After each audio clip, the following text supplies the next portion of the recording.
Ditch the clutter of the Arduino IDE. It's time to set up a professional workspace that matches the quality of your builds. And today we're installing PlatformIO. It's the tool that serious makers use when they've outgrown the basics. Hi, I'm Christine, and if you're new here, welcome. This is the channel where fashion meets electronics, and this is episode 2 of the Foundations playlist.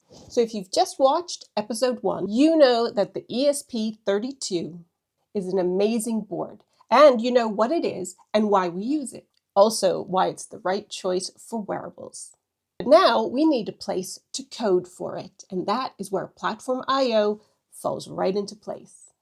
You might already have the Arduino IDE installed. I know I do, and it works. But here's what it doesn't do. So it has no Intellisense. And this means the IDE won't make suggestions or auto-completions or flag errors as you type. You only really find out something's wrong when you go to compile it. For a 5-line sketch, that's okay. But for a 500-line wearable firmware sketch, it becomes a little painful. One thing I've noticed is it has no version pinning for library. So this means a background update can silently break your project, especially if it's a slightly older project that you've recently opened or wanted to add features to it. It also has no multi-environment support, meaning that if you build for both the ESP32S3 and, let's say, a dev kit version, you're managing 2 separate project setups. Whereas PlatformIO will solve all 3 of these things. It lives inside VS Code, which is the most widely used code editor in the world. So the skills you build here will transfer super fast to other programming environments. First, installing VS Code. So first, VS Code itself.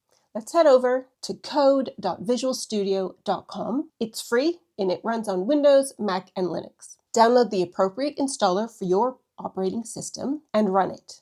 Accept the defaults. There's nothing in the installer that you'll need to change, and this part only takes about 90 seconds. We'll stop here. And then once it's opened, you'll see a welcome screen. And we're going straight to the extensions panel next. Installing the PlatformIO extension. So in VS Code, click Extensions. It's an icon on the left of the sidebar. It looks like 4 squares. Or you can also hit Ctrl-Shift and X on a Windows computer, or Command-Shift-X if you're on a Mac. Then search. We're looking for PlatformIO IDE. It's published by PlatformIO. We're going to click Install. This will take a minute or 2 while it sets up the PlatformIO core, and that is the engine that handles all the board toolchains and the library management. So when it's done, you'll see the PlatformIO icon appear, this little alien cute figure, and that will be your home base from now on. Let's have a quick tour of PlatformIO. Click the PlatformIO icon, and this will open the PlatformIO homepage. So there's 3 things we need to know about this page: the projects, the libraries, and the boards. So projects, this is where all of your work will live. Every ESP32 project, every board variant, they're all listed here. And so think of it as your project drawer where you're storing everything. Then we have libraries. This has over 10,000 libraries. They are searchable from here. So things like our fast LED library, Adafruit ones that we use, and it gives you the exact line to paste into your platform INI. So there's no manual installs, no zip files. You can also just install it to your project as well, and you will select your project. And then boards. This is a searchable area. It's a database of all supplied boards. There's over 1,000 boards, probably bought most of them, and you'll use this when you need the exact board identifier for your project, specifically for your PlatformIO .ini file.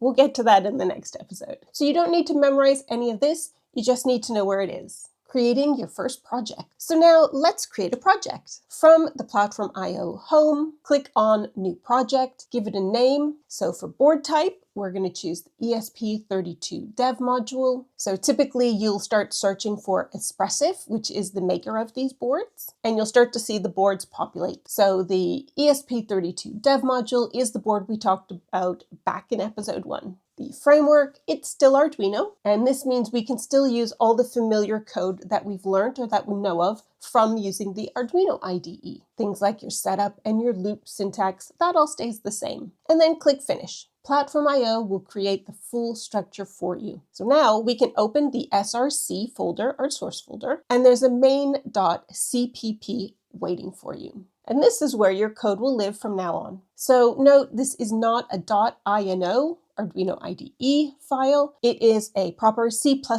source file. There's also a thing here called the PlatformIO.ini. Let's open that file and just take a quick peek. You'll see a couple of lines. It has platform, board, and framework. And that's the entire definition of your project's target hardware. We'll go deep into this in the next episode. Let's have a little Intellisense demo. So here's the moment that makes it all worth this slight change. In main CPP, inside setup, if you start typing digital W, as we would be typing for an Arduino board, watch what happens. VS Code completes it. It shows you the parameters, so you know you need to put something in there. It tells you what each argument of this parameter should be, and you don't have to remember the syntax because the IDE knows it. It's like having a reference manual permanently open. So for beginners, it definitely catches mistakes. It does for me as well, but it catches them before it becomes bigger errors in your program. And so for experienced makers, or as we're climbing the little maker ladder to improve our projects,